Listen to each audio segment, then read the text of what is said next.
Every one of these many fake charges filed against me by the corrupt Biden DOJ could have been filed 2.5 years ago. They didn't want to do it 2.5 years ago. They wanted to wait, and they did wait. They waited right to the middle of an election, and they waited until I became the dominant force in the polls, because we're dominating everybody, including Biden, in the polls. Every time they file an indictment, we go way up in the polls. We need one more indictment to close out this election. One more indictment, and this election is closed out. Nobody has even a chance.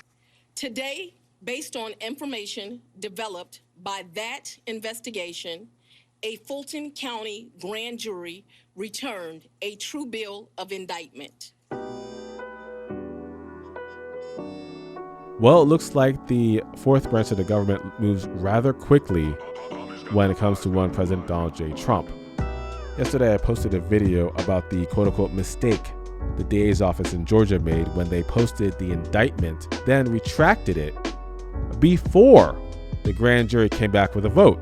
The following day, Tuesday, today, as of this recording, they were asked, how come the indictment that was retracted looks identical to the official indictment? And here's what Fani Willis said. I'm not going to read this entire article. We'll go right down to here. In questions, Fani Willis, said she would be trying all 19 of the defendants together. When asked about the leaked charges that came out earlier on Monday, prior to the grand jury voting on whether or not to indict, she refused to answer. What a surprise. No, I can't tell you anything about what you refer to, she said. What I can tell you is that we had a grand jury here in Fulton County. They deliberated till almost 8 o'clock, if not right after 8 o'clock, an indictment was returned. It was true billed, and we now have an indictment. I'm not expert on clerks, duties, or even administrative duties.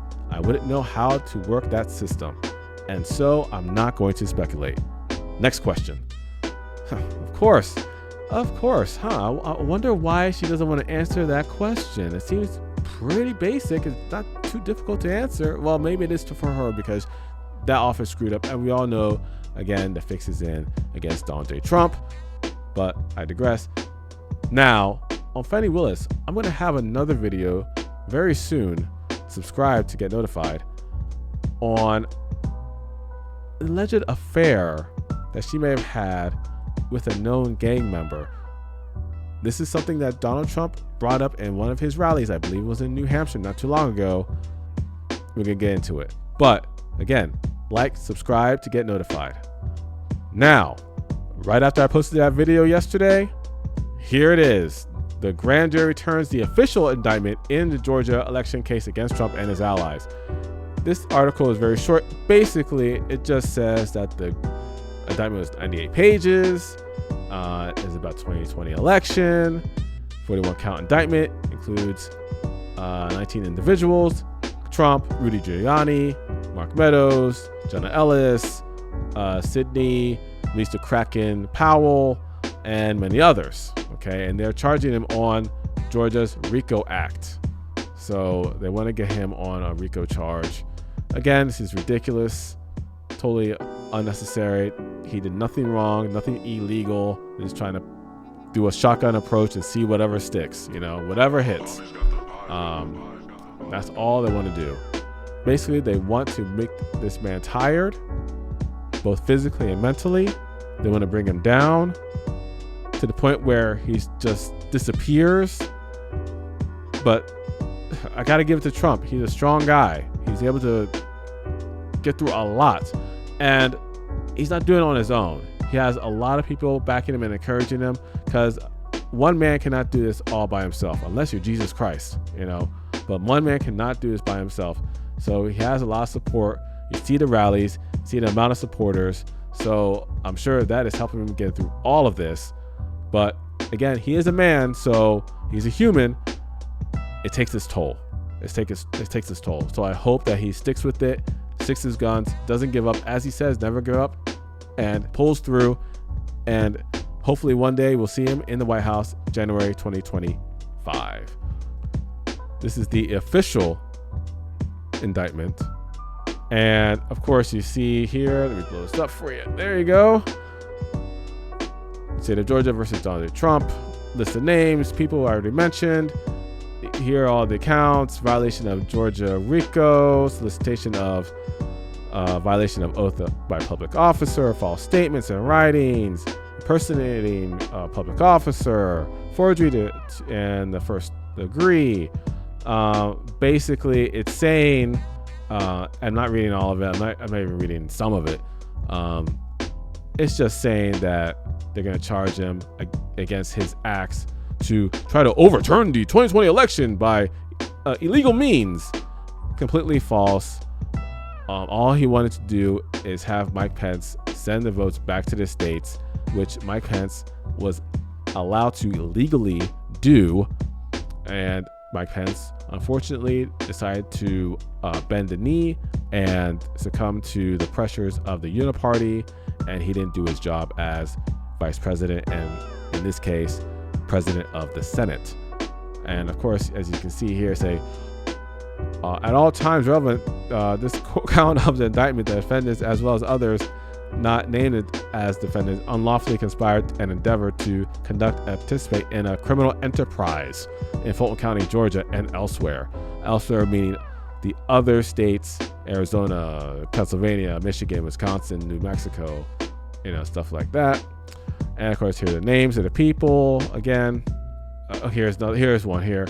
Members of the enterprise, including some of the defendants, made false statements in Fulton County and elsewhere in the state of Georgia to Georgia officials, including the governor, Brian Kemp, Secretary of State, Brad Roethlisberger, and the Speaker of the House of Representatives. I'm telling you right now, all three of those individuals are in on this. They do not care.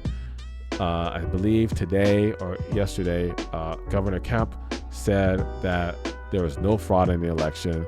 He's still sticking to his guns. There's no fraud. I could care less what Roethlisberger says. I'm sure he'll say the same thing. These three are corrupt. They are in on it 100%. 100%. I don't know what the fourth branch has on them, but they are in on this 100%. Don't get it twisted. Because they have R next to their names does not mean anything. Ruby Freeman, if you saw her in front of Congress, she's guilty. Probably know about her already. This is one I found interesting. Members of the enterprise, including several of the defendants, corruptly solicited the Vice President of the United States, Mike Pence, who was also the President of the Senate, to violate the United States Constitution and federal law by unlawfully rejecting electoral college votes cast in Fulton County, Georgia, by the duly elected and qualified presidential electors from Georgia. He had the right legally as president of the Senate to push back and send those votes back to the states. He refused to do so. President Trump, during the protest on January 6th, he even alluded to the fact that Vice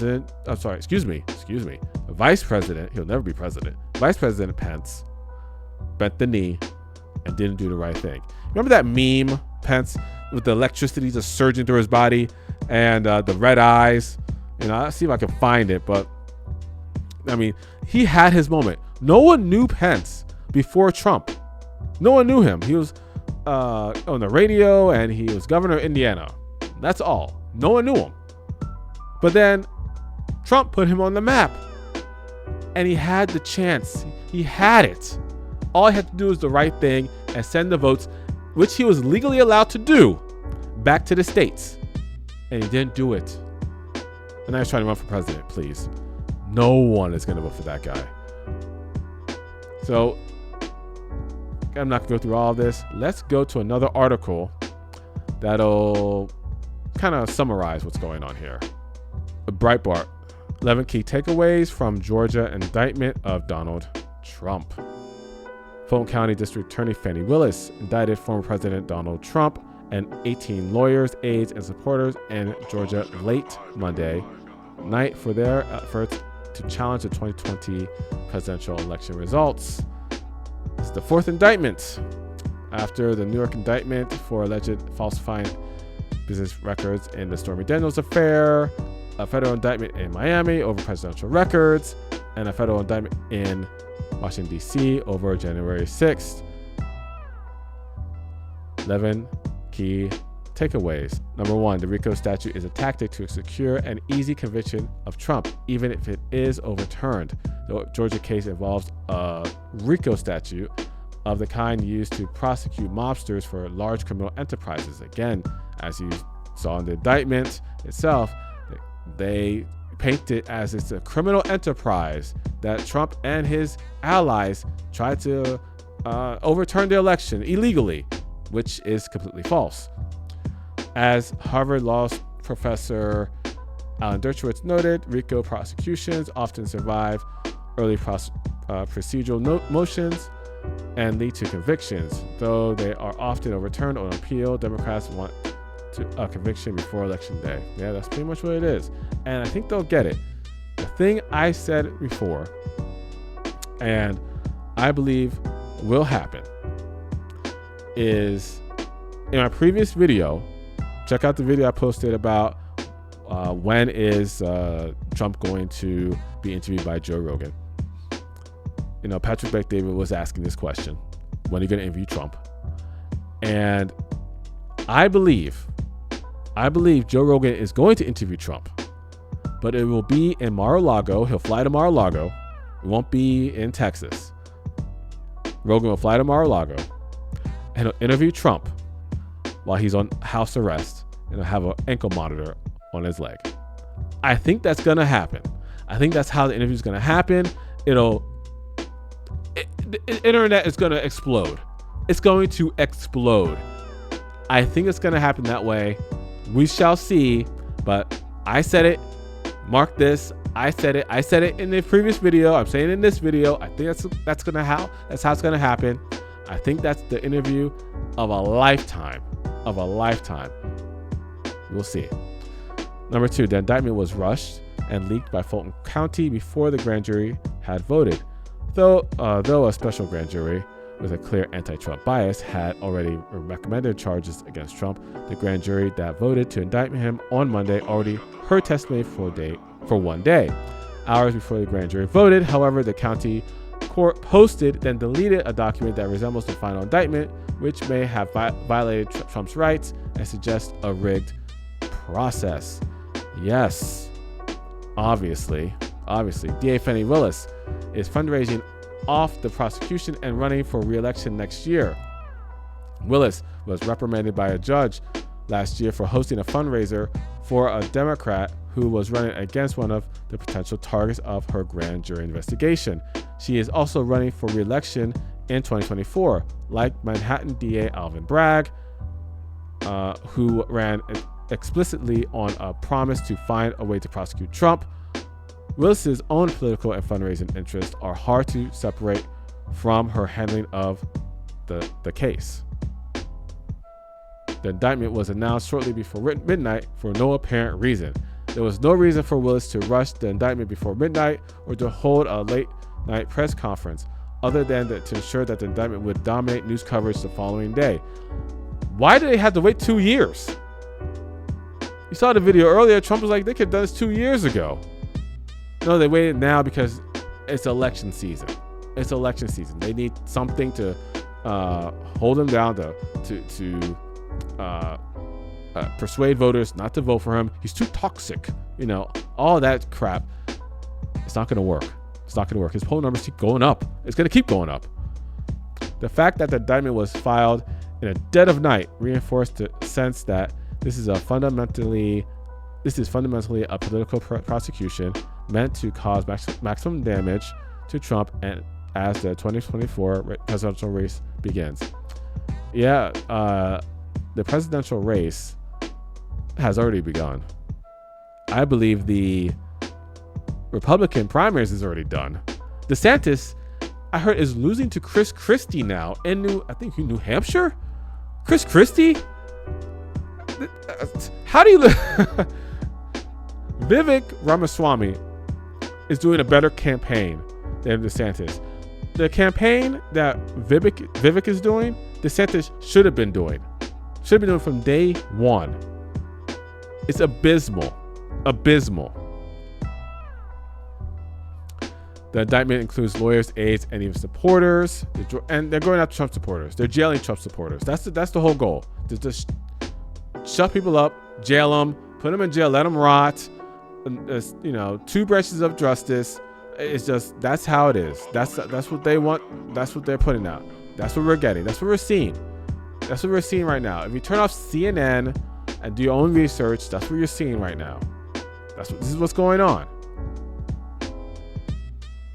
The Georgia indictment seeks to convict and imprison members of Trump's legal team for the supposed crime of crafting a strategy for challenging the 2020 election results, including by claiming that there was voter irregularities, which there were, voting machines, the ballot harvesting, and mail-in ballots, so many irregularities. They've been documented. There's videotape. There's videotape in Georgia. Remember the whole, the toilet's leaking or something, and then the watchers left, and then all of a sudden there's a whole box of ballots that just came out from under the table, and they're just pushed through the machine and then taken out of the machine, and the same vote went straight through the machine again, over and over and over again. I wonder who those votes went to. I wonder. It's just ridiculous. Oh, here it is.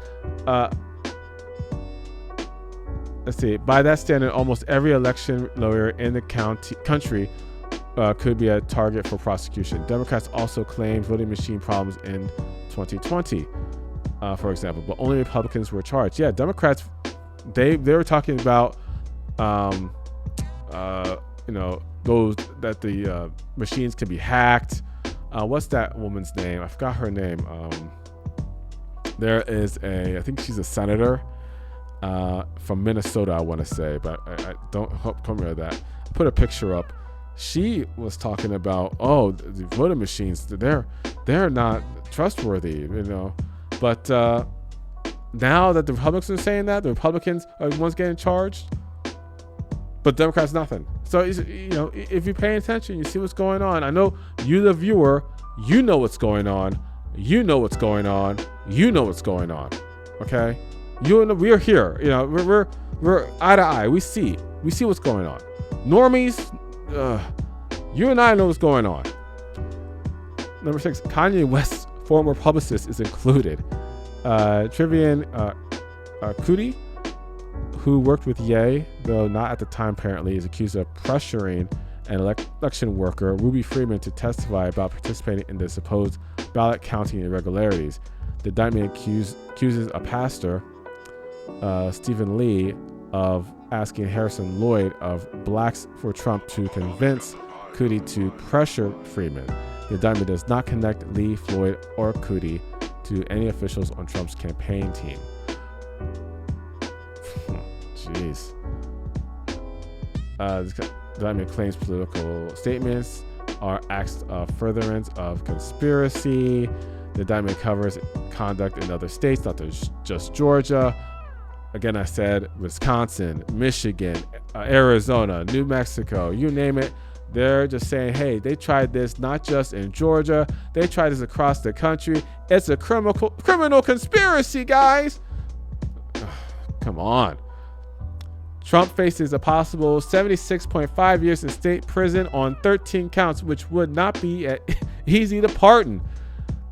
That brings Trump's total potential sentence across all of his indictments to 717.5 years in prison, or possibly the death penalty. Unbelievable. As Alex Jones would say, unbelievable. Come on, are you kidding me? Which is available for one of the charges in the federal indictment over January 6th. Unlike other states, Georgia does not give its governor the power to issue pardons. I didn't know that. Wow. Okay. He could try a presidential pardon, which has never been used before to supersede a state conviction. That is interesting. This is going to be something. This is going to be next year is going to be crazy. I mean, you thought the 2016 election was a surprise. You thought 2020, with the summer of love, all that was going on, you thought that was crazy. 2024 is going to be out of this world. Out of this world. Unbelievable. Out of this world. The indictment does not mention Lynn Wood, a major proponent of voter fraud claims. Wood recently gave up his law license in Georgia. Oh, I didn't know that. Interesting. And he additionally represented Kyle Rittenhouse, and then Kyle Rittenhouse apparently he told Tucker Carlson that Lynn Wood was just, I didn't like working with him, and he just seemed like slimy. Like, I'm paraphrasing, but basically he just made it seem like Lynn Wood was just a slime ball. He wasn't really honest, trustworthy. He was just taking advantage of him. But now it's interesting how he's not being indicted, even though Lynn Wood was involved in Stop the Steal. Remember that whole phrase, "This is Georgia, we ain't dumb." He was on that stage with Alexander, and there's another gentleman who was running for, I believe, governor or senator. He flipped from Democrat to Republican. I can't remember his name off the top of my head, but yeah, he's not getting indicted. That's suspect.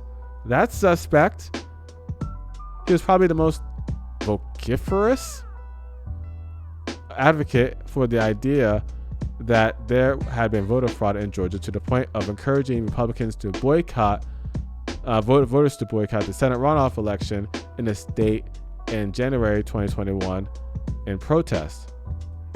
I remember that. He said, don't vote. Curiously, his name is absent from the indictment. He may have flipped, guys. Abrams, the losing gubernatorial candidate for the Democrats in 2018 and 2022, claimed that her first race had been stolen, and worked with Democrats across the country to change voting rules in advance in the 2020 election. Clinton and her acolytes promoted the Russian collusion hoax, conspiring with journalists and prosecutors in an attempt to overturn the 2016 election. If successful, the Georgia indictment could effectively criminalize Republican and only Republican effort. It could also have a chilling effect on free speech and assembly through 2024 and beyond. Yes, it's crazy. It's crazy. As you can see, it's just crazy. Number 7 here.